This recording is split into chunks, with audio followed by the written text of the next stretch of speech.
yung tungkol nga sa death squad, sinabi na niya doon sa Senate na meron talagang death squad. Tinuro pa niya sila Senator Bato, and then yung ibang mga ano doon, mga police generals na may kanya-kanya silang death squad. Although, about that Senator Bato being also ng death squad, nandun yun sa ICC affidavit ni Las Cañas na may sarili rin na death squad, then Davao's City Police Head Bato de la Rosa.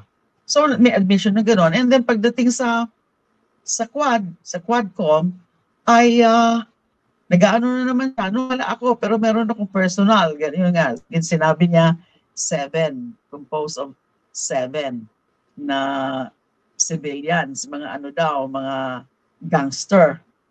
So, nag-iiba-iba siya palagi. So, sometimes you doubt, alin ba dyan ang totoo? Alin ba dyan yung ano lang? But you know, it doesn't realize that since these are all under oath, mabigat yan. Kahit mahirap na niyang bawiin yan. Because as admissions, under oath, admissions against interest. It may not be strictly extrajudicial confessions. Diba? Kasi nga, kailangan ng papel. Pero ang ano ko dyan, yung position ko dyan, hindi ba? Ganun na rin yun. That is extrajudicial confession because he made it under oath. Tapos may transcript pa. Anong pagkakaiba? Yung pipirmahan niya o hindi niya pipirmahan. So that is hindi pwedeng sasabihin naman later, joke lang yan or hyperbole lang yan. Nasabi na niya under oath pa. And that's why I think the ICC became really very interested. ICC, I'm sure, minonitor yung mga hearings na yan, yung sa Senate, tapos sa Quadcom. At dinagdag na nila yan doon sa kanilang mga magiging ebidensya. Okay. That's with the ICC. Pero isa po sa mga challenge din ni Duterte, napakatapang niya kahapon, sampahan niyo rin ako ng kaso dito sa Pilipinas. Bakit hindi pa kayo magsampa? Yan bang kanyang mga pag-amin po, kahit pa iba-iba, kahit incoherent, kahit flip-flopping, pwede po ba yung gamitin sa local courts? Oh, yes. Yes. Definitely. Ano pa rin yun sa kanya? Let him deny it na naman. And then, kaya lang, this time, ganun pa rin. Under oath naman siya niyan kung magte-testify siya. So, makikita naman yan ng court. Although, mas maganda if in addition, dun sa mga admissions under oath, meron pang ibang corroborative evidence. Mas magiging malakas yun. Pero and then, you know about that. Sige po, go ahead. Yes. Okay. And then, you know about that, ano naman, so nagugulo na naman nga siya kahapon. Sabi niya ICC na nababagalan siya. Ganun din yung DOJ. Gusto daw niya, kasuhan na rin siya ng DOJ. Now, this might be a ploy. Some say it might be a legal ploy in the sense na i-avoid niya talaga yung ICC. I think deep inside of him, ayaw niya ng ICC. Alam niya, iba yon. You know, kapag anuhin ka na ng ICC, i-cover ka na ng jurisdiction yan, doon ka na talaga. So, wala kang influence doon eh. Hindi mo madadala-dala yan sa mga pambrabraso lang or what, o pang-pressure, pananakot. Iba yung sa ICC. That would be totally alien sa kanya. Yung sa kanyang environment niya, na gusto niya controlled ang kanyang environment.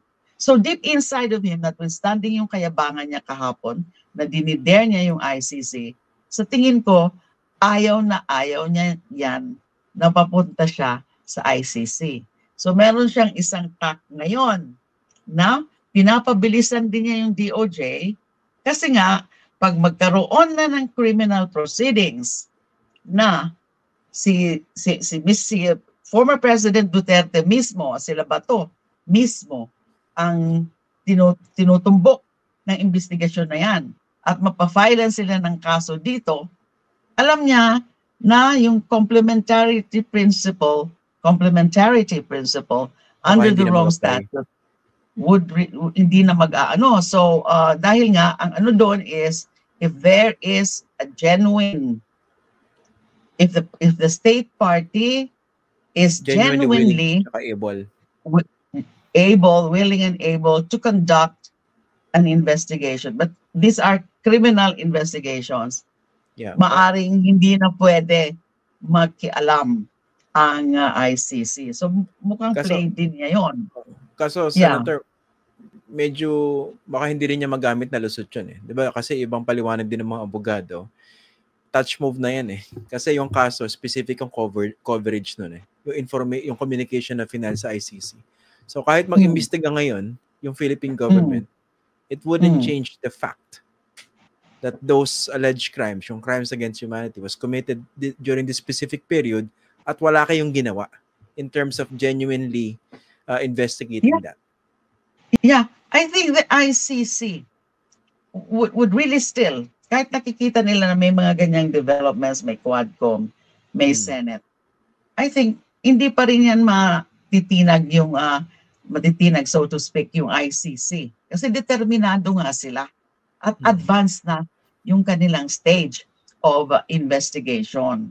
So, by the time nagagalaw na yung domestic mechanisms natin, by the time na meron na talagang mga kaso na maipa-file against Mr. Duterte, ano na yung ICC? Advance na, patapos na.